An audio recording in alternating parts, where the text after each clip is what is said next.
Every moment, every breath, we thank Allah. The blessings of Ramadan, the blessings of Ramadan, the blessings of Ramadan, the blessings of Ramadan. Alhamdulillahi Rabbil Alameen, wassalatu wassalamu ala Sayyidil Mursaleen. أما بعد فأعوذ بالله من الشيطان الرجيم بسم الله الرحمن الرحيم الصلاة والسلام عليك يا رسول الله وعلى آلك وأصحابك يا حبيب الله الصلاة والسلام عليك يا نبي الله وعلى آلك وأصحابك يا نور الله. Dear Islamic brothers and viewers of Madani channel, I welcome you to another session of Blessings of Ramadan. It is mentioned in Ibn Majah, Sayyiduna Abdullah ibn Abbas radiyallahu ta'ala anhuma reports, the beloved messenger of Allah al-Mustafa sallallahu alayhi wa alihi wasallam has said that whoever forgets to recite blessings upon me, send blessings upon me, will be made to forget the path to paradise. Sallu ala al-Habib sallallahu ta'ala ala Muhammad. Dear Islamic brothers and viewers of Madani channel, from the wording of Surah Al-Qadr we learn about how angels descend on this night. And Insha'Allah Azza wa Jal, now I would like to share with you some narrations from Tafsir and Hadith which describe how angels descend and what they do on this night. Firstly, a narration from Tafsir Sawi. It is mentioned that on this night, Sayyiduna Jibreel alayhi salam, he descends onto the earth, and with an army of angels from Sidratul Muntaha, and he has with him, or they have with them, 4 flags. One flag is placed near the resting place of the beloved messenger of Allah sallallahu alaihi wasallam. Another is placed on the roof of the blessed Kaaba. Another is placed in Baytul Muqaddas, and the 4th one is placed on Mount Sinai. Then these angels, they go towards the homes of the believing men and women, and they send salam upon them. And the wording they use that is mentioned in the narration is that they say Salam Azza wa Jal, referring to the Sifati name of Allah Almighty. They say Salam Azza wa Jal, sends salam upon you, sends peace upon you. They go to the homes of all believers, men and women, apart from certain people, and they are mentioned in the narration also. The one who drinks alcohol, the one who consumes swine, who eats swine, and anyone or people who break ties without a valid Shar'i reason, without any valid religious reason. And the angels do not enter the homes of such people. The people, again, the people who drink alcohol, or anyone who drinks alcohol, consumes swine, and the people or the person who breaks ties with others without any valid reason. Another narration mentions that on this night, so many angels descend upon the earth, equal to the pebbles of the earth, the stones of the earth. And this supports the idea of which has been mentioned by some ulama, that Laylatul Qadr being called or being named Laylatul Qadr because of the meaning of narrowness and lack of space. So many angels descend upon the earth that they completely fill the earth. And in this other narration it is also mentioned that as they descend upon the earth, they send salam and mercy upon peace upon the people, or they descend with salam and peace. Another narration mentions Sayyiduna, reported by Sayyidina Abdullah ibn Abbas radiyallahu ta'ala anhuma, that on this blessed night of Laylatul Qadr, Sayyiduna Jibreel alayhi salam, he descends with a very large army of angels, the way it's described, with a green flag. And Sayyiduna Jibreel alayhi salam, he takes this green flag and he places it on the holy Kaaba. And within this narration, it's also revealed that Sayyiduna Jibreel alayhi salam has 100 what are described as arms. And on this night, there are two that he only opens on this night.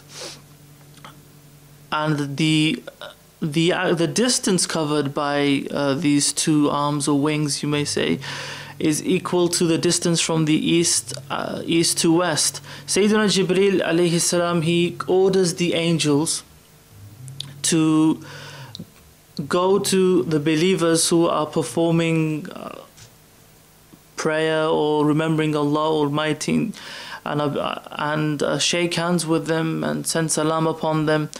And he sends them with the order to say Ameen to the supplications of the believers who make dua in the court of Allah Almighty on this night.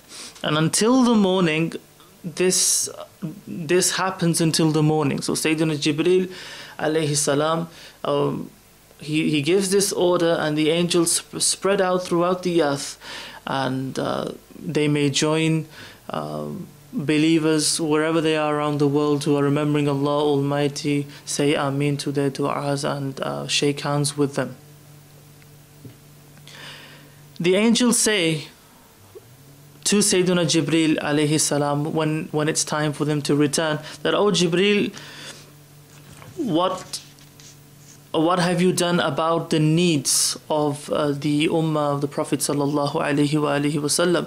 And Sayyidina Jibreel alayhi salam says that Allah Almighty has favored them, has expressed His mercy and favored them in such a way that apart from 4 kinds of people, they are all forgiven. And the Sahaba radiyallahu ta'ala anhum, they asked the Prophet sallallahu alaihi wasallam about who these 4 types of people are, the people who will not be forgiven.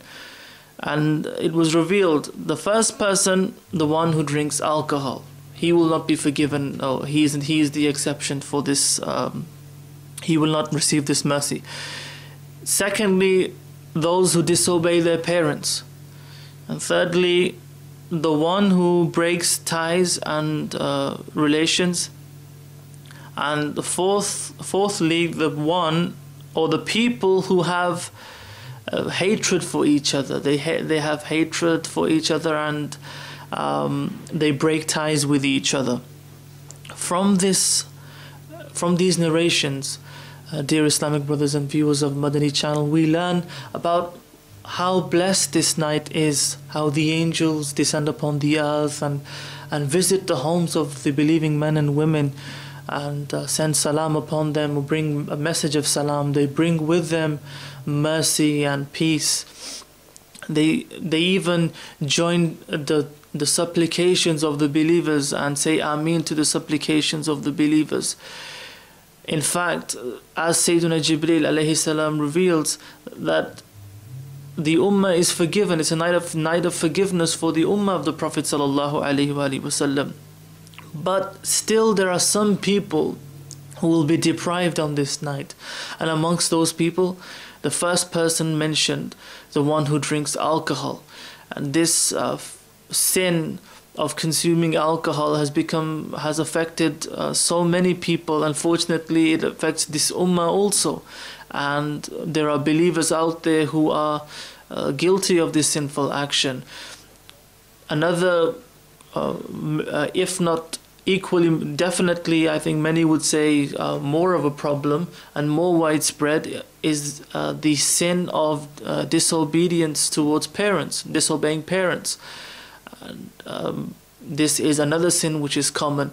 And on this night where there is so much going on and the angels are so involved in expressing mercy and sending peace upon the people, to be deprived simply for being disobedient towards parents is truly a very is a great loss.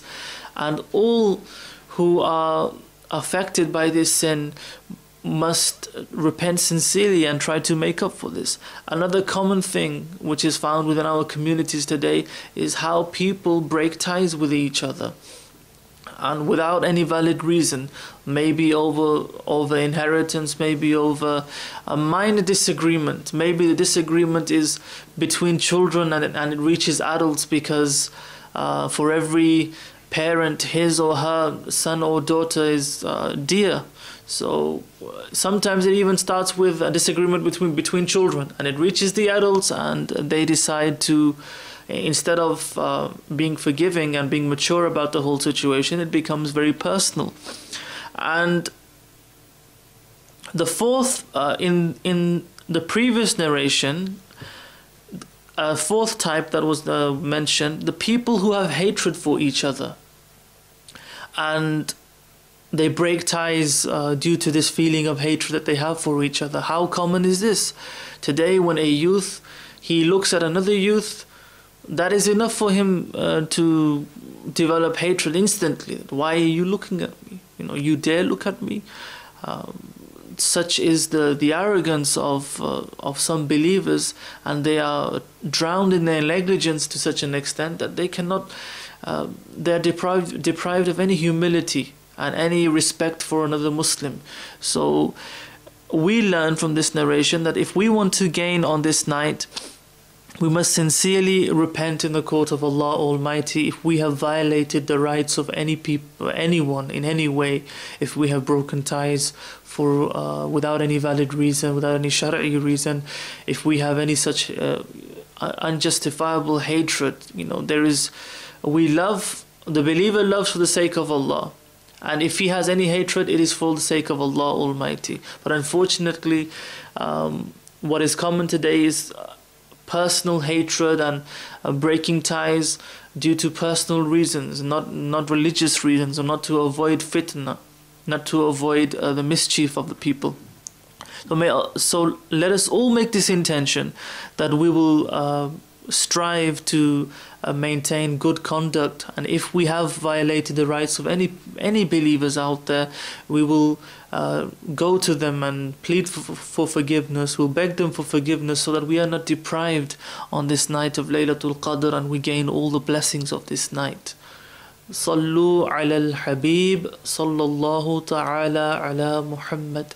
Dear Islamic brothers and viewers of Madani channel, when two Muslims quarrel with each other, they fight each other, they put themselves far away from the mercy of Allah Almighty. And as far as Laylatul Qadr is concerned, there is a narration about how the knowledge of this night was kept a secret due to the disagreement of two Muslims, or due to the fighting of two Muslims. The narration is from Sahih Bukhari, and Sayyiduna Ubadah bin Samit radiyallahu ta'ala anhu reports that once the Prophet sallallahu alaihi wasallam came outside to reveal the date of Laylatul Qadr, or when Laylatul Qadr would be, and two Muslims were quarreling, they were fighting each other, or they were arguing with each other. And the Prophet sallallahu alaihi wasallam revealed that I came to tell you about Laylatul Qadr, but so and so was quarreling, arguing. For this reason, this has been lifted. It remains, in other words, it remains concealed. And it is possible that this is beneficial for you. It is possible that this action of it remaining concealed is better for you. Now search for it in on the 9th, on the 7th, or the 5th day of the last 10 days of Ramadan. So when he said search for it on the 9th or the 7th or the 5th, he meant the 29th or the 27th or the 25th of Ramadan al-Mubarak. From this narration we learn how the disagreement between two Muslims was the result of Laylatul Qadr, the secret of Laylatul Qadr not being revealed. And it also expresses how people, when Muslims fight each other and argue with each other in this way, how far they put themselves away from the mercy of Allah Almighty. But who can talk sense? Who can bring them to realize, and who can end these feuds which are poisoning the communities today?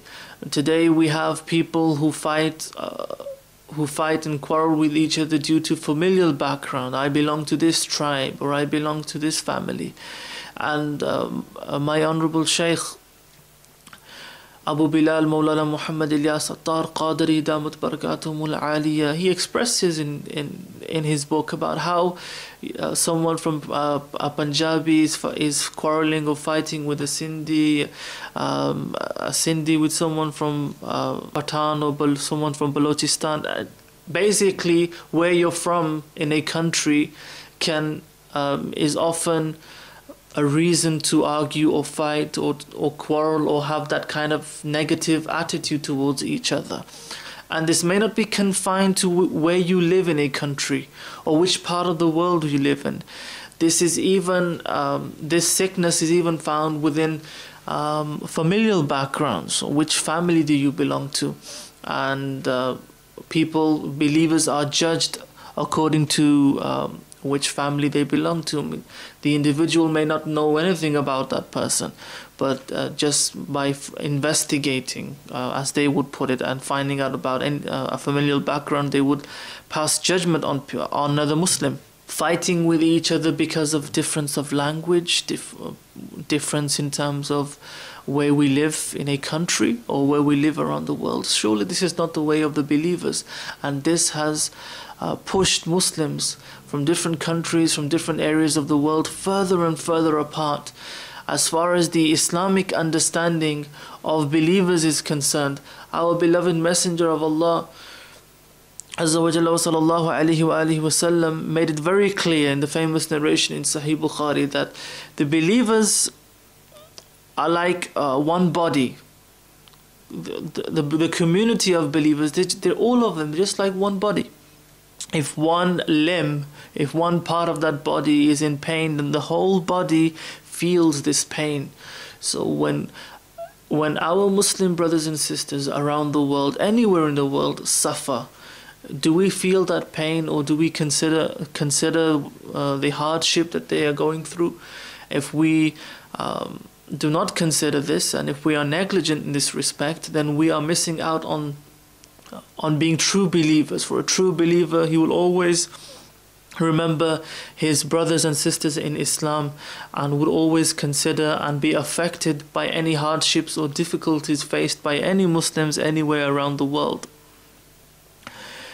Sayyiduna Fudala bin Ubaid radiyallahu ta'ala anhu reports that the Prophet sallallahu alayhi wa alihi wasallam revealed the definitions or the descriptions of a believer, of a mu'min, of a Muslim, and a muhajir. The Prophet sallallahu alayhi wasallam revealed the mu'min is the one who other Muslims do not fear in terms of their life and wealth. In other words, he will not do anything to harm the lives of other believers or affect the wealth of the other believers. So they would be complete, they would feel safe in this respect when they see a believer, a mu'min, a true believer. And a Muslim is he Prophet ﷺ explains, who other believers are protected from his tongue and from his hand. So a Muslim is the one whom other believers would not have any fear from, in terms of his tongue and his hand. He would not strike another Muslim, and he would not say anything to offend another Muslim. And the third person, the migrant or the mujahid that was mentioned, the Prophet ﷺ, the third of four in this particular narration, the mujahid is the one who strives against himself, against his nafs, in the obedience of Allah Almighty. So he's continuously striving against his nafs to obey in his act of obedience of Allah Almighty. And the last type of person mentioned in this narration is a muhajir, might be understood to be a migrant, is the one who has distanced himself from all kinds of sins and mistakes. So we must consider where we stand, where we are in terms of this narration and what the Prophet ﷺ has revealed. Do Muslims feel protected from us in terms of their wealth and in terms of their lives? Do Muslims feel comfortable around us in terms of do they have no fear in terms of reputation? Or do they think that when they see us, or when we see them, do they feel that this individual might just humiliate me in front of other people? He might say something to tarnish my image in society, or he might even beat me for whatever reason. So we have to consider where we stand in this narration. And there are many Muslims out there, many believers out there, who in some way or form are going against the description of a mu'min, or the description of a believer, a Muslim, or the description of a mujahid, or the description of a muhajir. As far as offending other believers is concerned, then we learn from the sunnah of the Prophet ﷺ that it's not permissible to even to create fear in the heart of another Muslim, even if it's through gestures. In whatever way it is, whatever form it is, to put fear into the hearts of other believers and to make them tremble with fear. This is not the way of a believer. Whether this is through a glare or a stare, or whether it's through gestures of which might express that the other believer will be harmed in some way physically, or through some other form of threat. This is not the way of the Prophet ﷺ, and we should learn from this.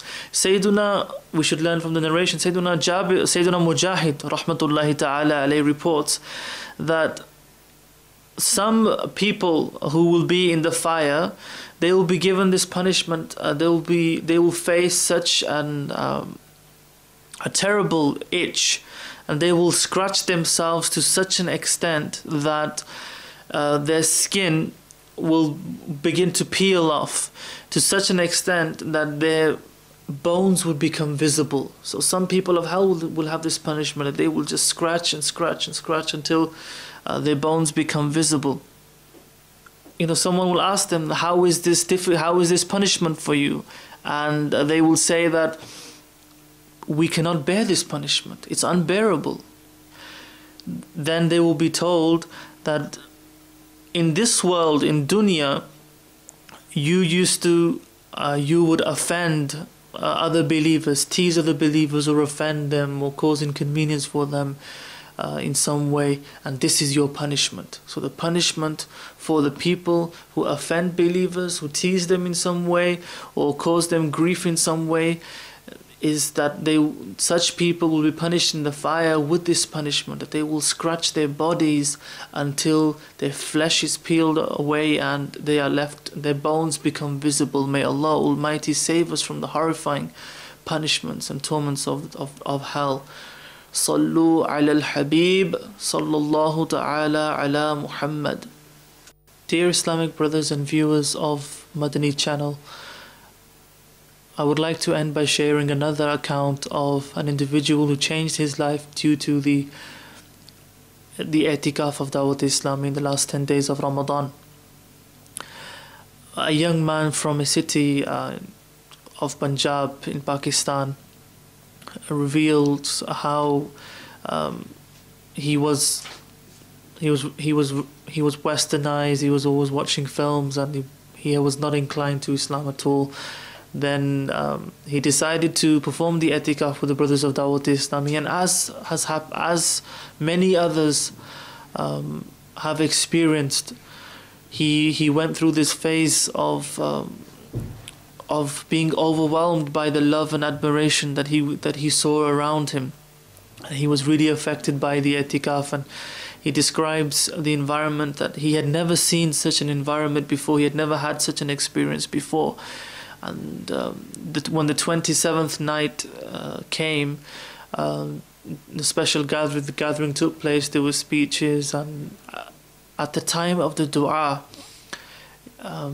he was overwhelmed by his condition, and he said, I closed my eyes and I said, "Oh my master," referring to the Prophet ﷺ, "bless me with your vision." And as he said this, he said there was like a flash of light, and I saw a beautiful face in front of me for a few moments, and I knew that this was the Prophet ﷺ. And then within moments later, the vision ended. He said he describes how he developed his motivation to such an extent that after the i'tikaf, on the day of Eid, or the night of straight after the i'tikaf, he left on a 3-day qafila traveling in the way of Allah Almighty. And then he was blessed with becoming a student of knowledge and also joining the majlis of ta'wizat. This is another example of how someone changed in the environment of DawateIslami. Let us all remain affiliated with this environment and change our lives for the better. May Allah enable us to remain affiliated with this beautiful environment of DawateIslami. Ameen bijahi Nabil Ameen sallallahu alayhi wa alihi wa sallam. Sallu ala al-Habib sallallahu ta'ala ala Muhammad. Every moment, every breath, we thank Allah. The blessings of Ramadan, the blessings of Ramadan, the blessings of Ramadan, the blessings of Ramadan.